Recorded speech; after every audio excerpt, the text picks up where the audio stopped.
I grew up watching cartoons like Captain Planet, so I grew up with this thing of like pollution is bad, try to be as green as you can. And yet I was still in a world that was full of plastic. Plastic has just completely taken over our planet.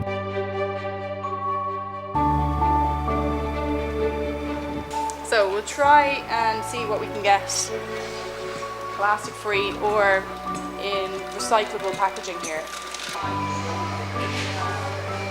I tend to breeze a little bit through here because apart from sweet potatoes, everything is wrapped in plastic. Like the fruit and veg is very shiny in this shop.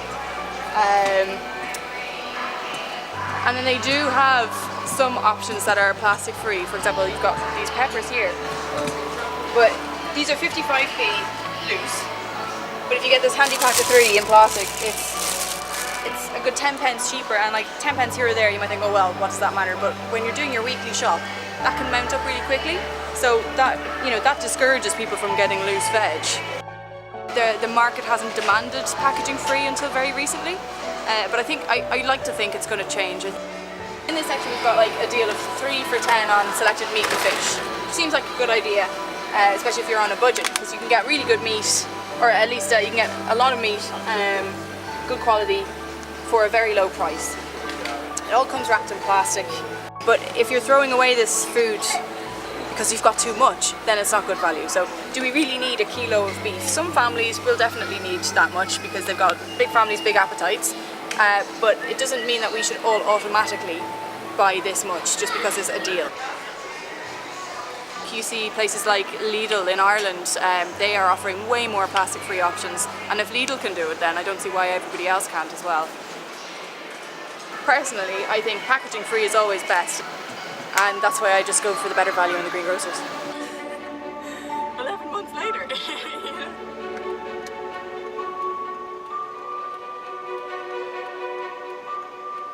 So yeah, so this is Barry. Back streets of it all.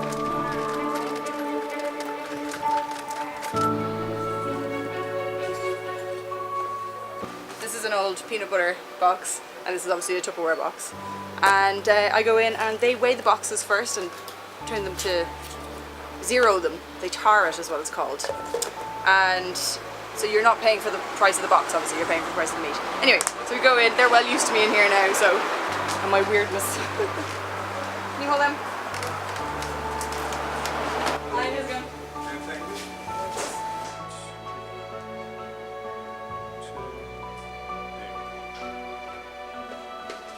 These are things that our grandparents and great-grandparents used to do.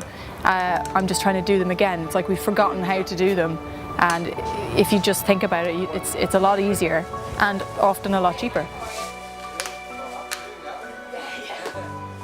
Buying it like this, it allows you to just get what you need. So rather than going to the supermarket and getting a kilo bag of mince or a box of mince in plastic, some of which can't be recycled, you can get exactly the right amount of food that you need for whatever recipe or recipes that you're using, which reduces food waste and it reduces plastic waste, and it's probably better for your budget in the long run because food waste is a massive waste of money as well as waste of food. Millions of pounds every year are being thrown in the bin essentially when people don't eat the food that they've bought. So this is a really economic way of buying exactly what you need for your family's needs, and plastic free, so happy days. Alright, so here we are at the greengrocers. Hiya. So this place is possibly my favourite place in Barry.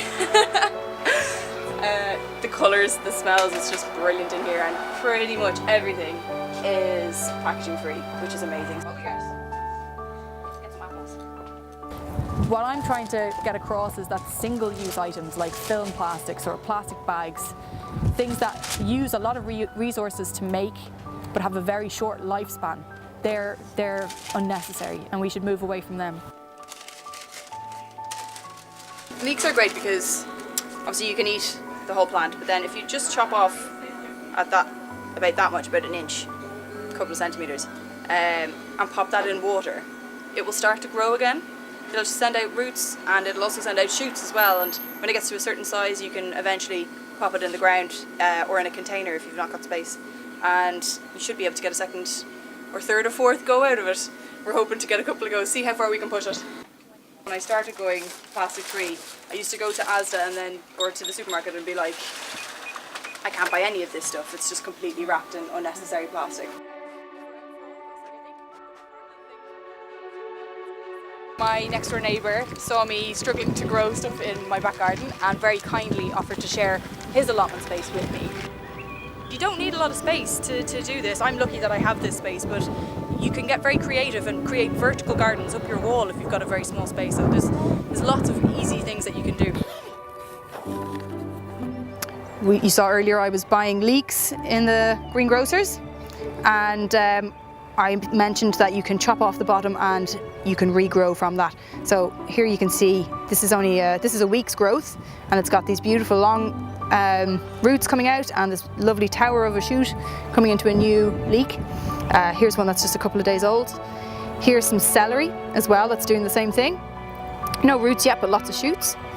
And I've got one of these in my garden at home that's massive now, so hopefully we'll have a nice bit of celery from that this year. Here I've got some leeks that I have regrown. This is experimental, so one of them at least is doing all right. I need to fill it in a bit more as well, but this should hopefully grow into a nice big plant for me. This one's got some nice bit of growth as well. It's all a bit of fun, all a bit of an experiment, but hopefully we'll have produced more food from what otherwise would have been waste. Zero waste and minimalism kind of go hand in hand, but with zero waste it's almost like you want to see what you have, see if you can upcycle it, like reuse it. If you can't reuse it, then you get to the point where you're recycling.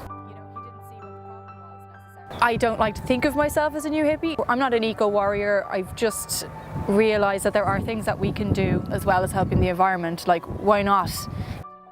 The idea is that recycling should be the last thing we consider, not the first thing we consider.